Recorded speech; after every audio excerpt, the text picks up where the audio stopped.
I hope when they start using her as a weapon that I feel like she's as good as actual weapons. Okay, fair enough. It's like, yes, a machine gun wouldn't be better in this situation. What you need is Maeve.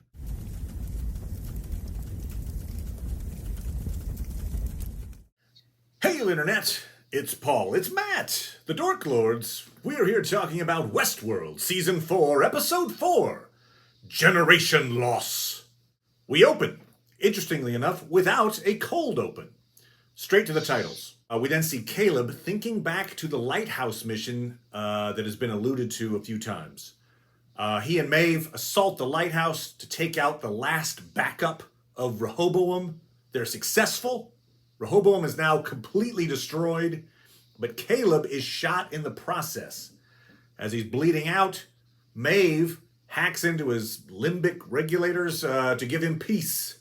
And then he wakes up to find himself moments after the last episode when host Frankie infected him with flies. So that's how we start. Complicated opening, but there we go, the opening.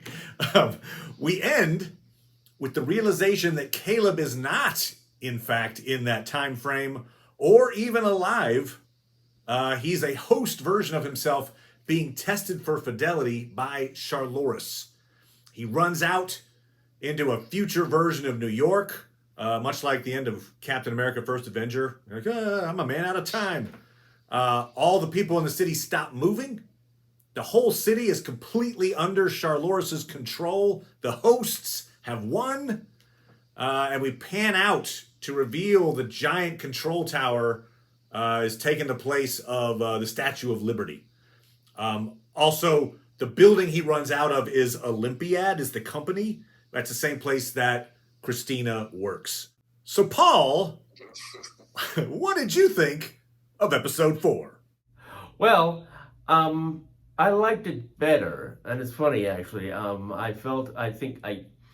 The first time I watched it, because I've seen it at least once and a half now, all my feelings were there again for it. I was like, come on, what the hell?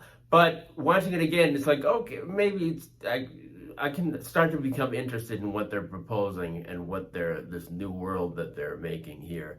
Yeah, I'm starting to get curious now about exactly how Christina's life fits into this new world order here. If she is an AI generated for this, or is she some adapted personality of Dolores? I don't know what it is, but I'm curious. Okay, all right. There's also which we'll talk about, the question of why Charloris has spent so much time working on iterations of Caleb. You're like, okay, well, yes. Anyway. Yes. But yeah, no, I think this is, I mentioned last time that I thought episode 3 was the best of the 3 episodes so far of season 4. I think episode 4 is better than episode 3, so we're on an upward trajectory. I like it. I thought this episode was pretty strong, partially because they answered a lot more questions than they asked, which is sometimes a fault of Westworld, where one answer actually leads to 5 questions. You're like, okay, can we wrap some of this up? So in some ways, it's based on the fact that it ends with this very dystopian, like, the hosts have won. Wow, the Statue of Liberty is the Tower of Control. I mean, it feels like an ending, right? An ending of some kind of dystopian movie a la Westworld. So it's interesting that this is just halfway through the season, and now we're going to have the humans fight back. Anyway, I read an interview with Lisa Joy, one of the showrunners, in which she confirmed that the guys who were walking past Christina a few episodes ago when they're like, is this your first time? This is awesome. Those guys are hosts. Her quote, the 2 people you see are, as it turns out in this version, hosts visiting humans. So it appears that Charloris has created a giant human-based theme park for hosts to visit. Welcome to World. MTV's Real World 25, or no, 57. This is the true story. True story! So, like we theorized, Frankie, C, the person they call C in this future time frame, is an adult version of Frankie. I assume C. We don't know whether I'm guessing it's an homage to her dad. Maybe C for Caleb. I'm getting the fact that Frankie and the Resistance are outliers. Caleb was an outlier, and I think maybe it got passed down to Frankie. Is what I'm thinking. I think they can resist the flies. So we're 23 years in the future. The idea was the park, as we kind of thought that they were bringing people to Chicago World to infect them. I guess we didn't realize that they were then going to send them out to infect everyone else. But that's kind of the plan: is like bring them in, they get infected, unknowingly leave the park, infect the world. 23 years later, everyone's infected that can be, but the outliers seem to have a resistance to the infection. Hence the reason that they're heading into New York. We get the plot line. They're heading into New York to extract another outlier. Because if they weren't immune, once they got into New York, they'd be turned. Okay. Right? So they seem very comfortable with heading in. And we see in the trailer for episode 5, they're in the city, trying to do their stuff. I think that the outlier they're trying to rescue might be Christina's roommate. This is a stretch a little bit because I had a different opinion about her before. But it seems like, so we see Christina and Teddy, they meet up in this. They have a nice little moment. Like they're dating and they don't know each other, but they do. But surely they're not humans. They're hosts, right? I would assume. I mean, that would be interesting if they found a way to. I don't think they would. I mean, And guess what? Charloris has created now a way to put our minds in human bodies. Ooh, wait a minute. What? yeah, right. Isn't it great? Look at this. You can kill me, and I die. Yeah, I guess for Westworld that could be a plot. I don't know, but it's like, ooh, this is retro. The reason I think maybe the roommate is our person is that she's talks about these nightmares that she's having, where she remembers the day that essentially that she was infected. She's like, there were flies and they infected my parents and then they came after me, and that's all I remember. And I wake up and it's terrible. Right. So that suggests to me that this is a person who has been infected. As opposed to a host. And so just doing the math, I'm like, who do we know in this city that's not a host?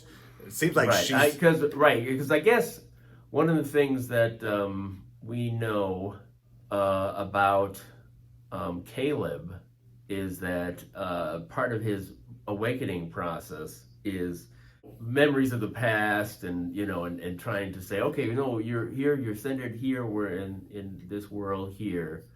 And so he's one of the few, I guess. So maybe that's their solution, is to get these outliers, put them into host bodies, and then kill off their bodies. It's like, we can't get you that way, so we'll put you in this body here, and you don't mind if we kill this meat package, do you? The meat package.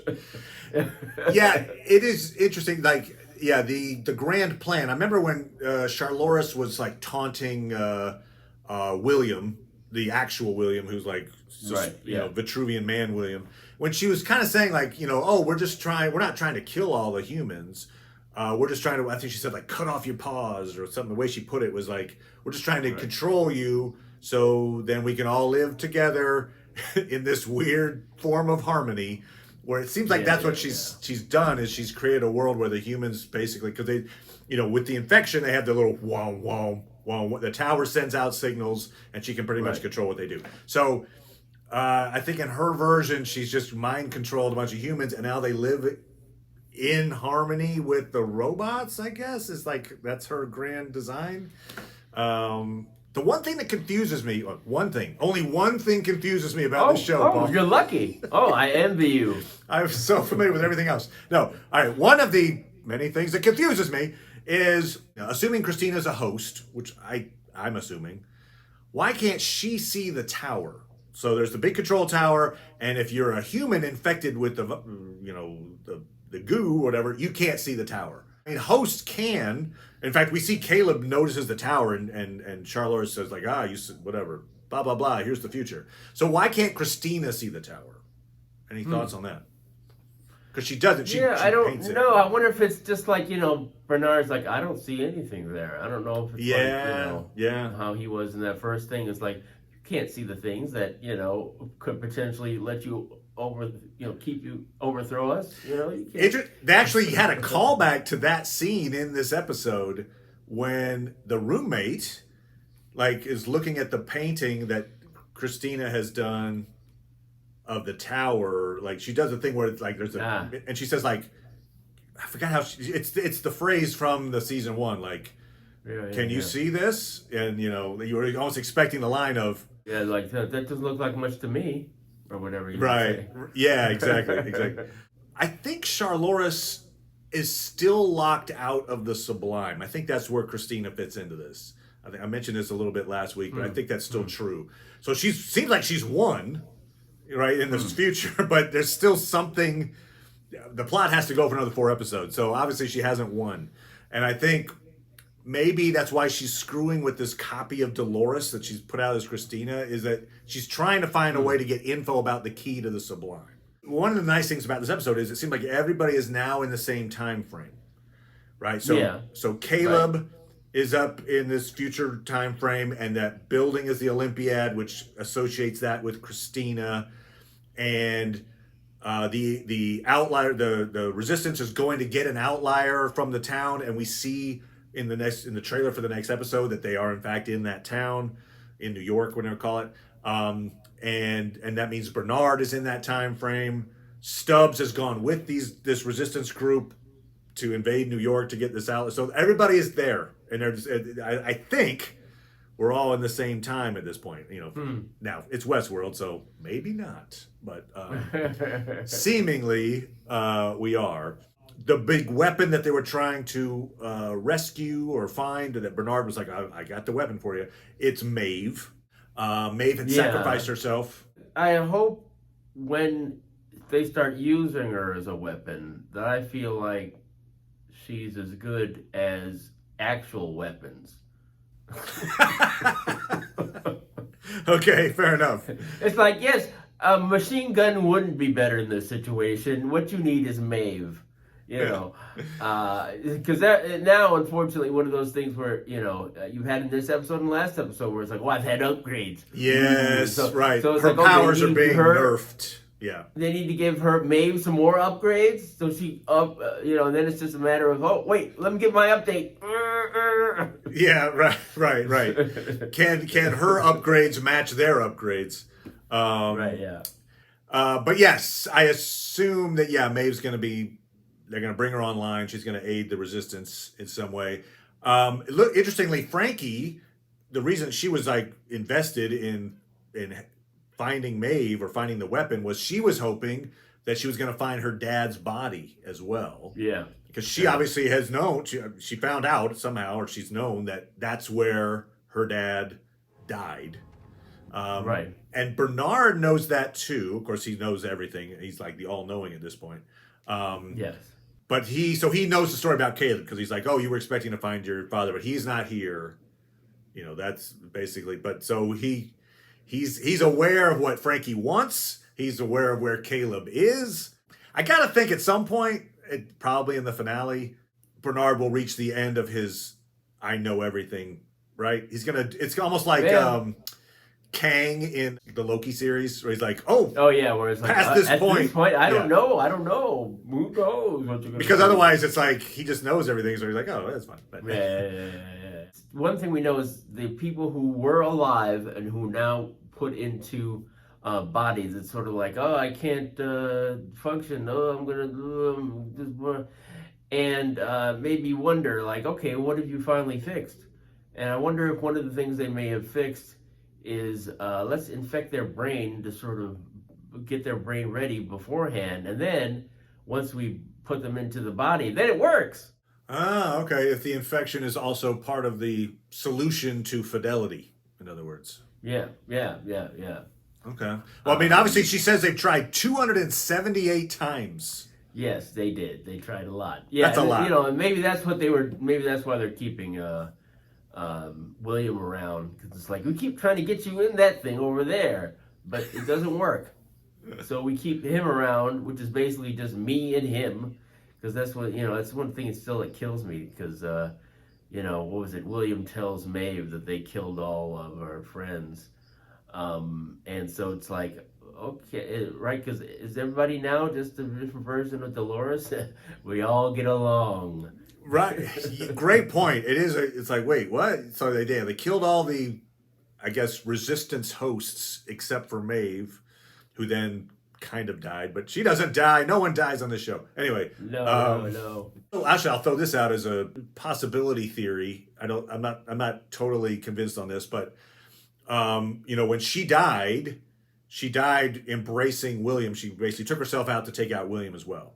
So that means the host William, at least that particular one, it was there in the park as well. Perhaps, unless it was sort of like, oh, there's only a little bit of dust. Get some of it off there so we can get William back. And leave her there in the dust, and so they took him away and left her, and then, But I think you're right, though, that it's more than likely, though, that, but then, they're certainly not going to revive him. So is it just the fact that he's out makes him, like, boot up again? Well, that's the thing. Remember, they don't necessarily need another one of them, right? Because they already have. Well, actually, that's no, true. I think we don't know if they've seen a William in the present. I think that William was the earlier. It was right. That's a 23-year-old William. Yeah. But my thought is maybe this is where they finally bring back that. Right, but does it occur after the events that we just saw, or is it just before? Oh, okay. I think it would occur after. So do you think Caleb was the first one that was successfully, hey, we did it. We were able to stabilize you. And then like, hey, let's try William. I don't know. For instance, I could make a case for, just to give everybody, put everybody up to speed. End of season 2, we get this scene that so far has not been tied into the series. And that is William, a host William, waking up and it looks very kind of like the time we're talking about now, dusty, futuristic, apocalyptic. And his daughter, a version of his daughter, obviously not his actual daughter because she hasn't aged a day, is giving him a fidelity test. And so you're like, wait, how does this tie into anything? So I'm just wondering if maybe somehow that's this William is being brought back by either side. Maybe Bernard brings it back as a weapon for their side. That sounds like a reach, but anyway, maybe that scene is going to tie in somehow here, where maybe let's say it's Charloris. Charloris decides, well, in order to do the fidelity test, he needs somebody that he can relate to. So let's have a version of his daughter, and she's going to give him fidelity. I don't know. Now, in theory, wouldn't William be in the? Would he be in the database? Now, 23 years earlier, they had a live William. I don't know if do they still have live William? That's a good question. I don't. Yeah, I don't think so, but I would think he would be in that database, though. Yeah. No, right? Because it's sort of like they brought out versions of him. We got you, in the digital version here, and so that consciousness can be put into the host once we get that figured out. He's like Agent Smith from The Matrix, where you can just make copies of him, and then probably you can have multiple Williams. But anyway, I don't know. I'm just trying to think of how that might tie in. Well, I mean, right, but I'm just saying that William that was walking around wasn't. I mean, that man in black. Yeah. That just beat Maeve's ass was not William. That's a great point. It was just William's body, but it had like a Dolores right. brain. Gotcha. Yeah. Right. Yeah. So obviously that one you wouldn't need to do fidelity test on. Okay. Fair enough. So maybe like one of the things that Jeffrey Wright or Bernard has access to is the consciousness that are in that database. And so it's like, okay, let's put him, into this, so maybe they like, okay, good, we got Maeve and we got this man in black, but let's put this consciousness in here. Yeah. And do a fidelity test on that, And if it's not that, it sucks. Yeah. The whole thing, even from the beginning. The first and second season where I thought it was okay, no, they actually end up sucking. And the third season, which kind of did suck, really sucks now. So they have to pick my idea. They don't have to give me a check. I mean, it would be appreciated. But, You're not turning it down. No. I will not turn that check down. No. Just to give people a little bit too of our background here. So after that lighthouse attack that we saw in the beginning of this episode, and then Maleb was shot, and she puts him into some version of the Sublime or whatever. Maeve apparently took Caleb to a hospital. She sat at his bedside for weeks, I guess while he was in a coma. Right. She left Caleb without saying goodbye in order to let him enjoy a life with his family. His future wife was his nurse. And then the event when she caused a blackout in episode 1, which alerted Charloris, was due to her trying to check up after all these years on Caleb. Right. So why did Charloris try these 278 different failed fidelity tests on Caleb? What do you mean?